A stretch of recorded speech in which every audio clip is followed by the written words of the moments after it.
There's a guy called David Schneider on YouTube. He's good. There's a few NLP books that I read when I was younger. There's not one particular one that stands out. I think there's one called The Dark Psychology, NLP.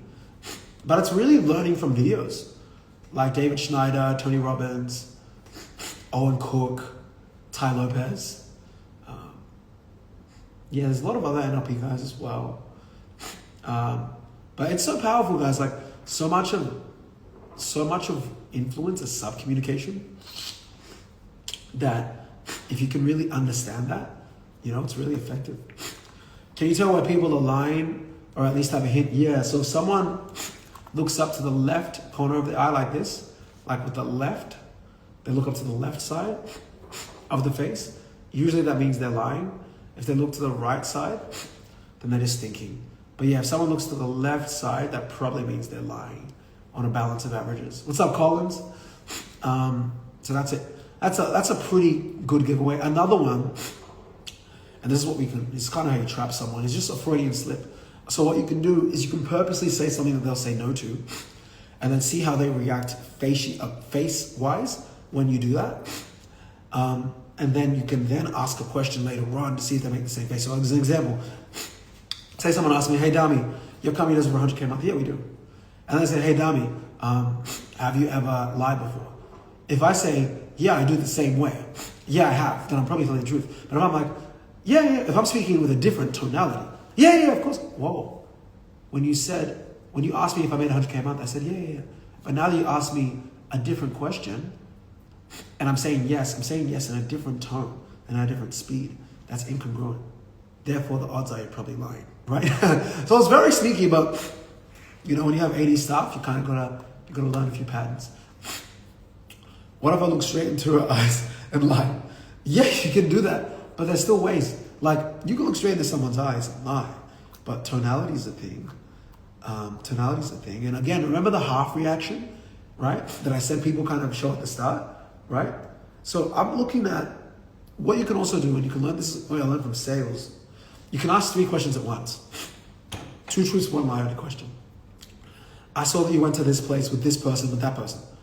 If they first of all disqualify 2 out of the 3 things, and then they're coming up with time to say the third thing is most likely a lie, right? There's all these little things, but yeah, the generalized rules, they're usually the better things to kind of, stick on. But yeah, thoughts on people that talk with hands a lot. Some of that is genetic, some of that is cultural, but some of that also means that they tend to be good communicators. Like good communicators use their hands a lot. It's very necessary for influence. What I realized as I was learning communication, how to communicate at a high level, as an executive and now as a CEO, is you need to be able to effectively communicate. And that requires a lot of hand movement and gesturing, right? And it's a real skill. It's a real thing that you have to get good at doing. Otherwise, it's very easy for people to not really catch on what you're saying. And a lot of men don't like to do that because they think it makes them feminine. And it is a feminine thing to communicate with your hands a lot, but just because it's feminine doesn't mean that's a negative thing. There's no negativity with any of the feminine things that pertain to that. Just like how some women may feel the need to raise their voice and yell, and some might cover that as masculine. Well, again, if that helps you communicate in a more effective way, then you need to do that. I reckon talking with your hands, it's a great skill and can make you a better communicator. Absolutely. And it takes practice. A lot of people, they're like, yeah, it's like, hold on. Like, remember, charisma formula broken down is when tonality matches body language. It's that simple. And when you are able to better communicate that and deliver that, you become quite receptive to communication.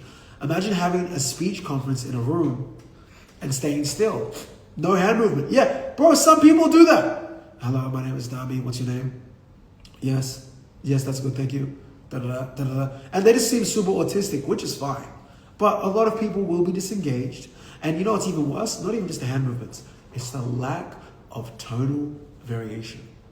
When someone does not vary their tone, then they are even more susceptible to being very boring to people. You need to vary your tone.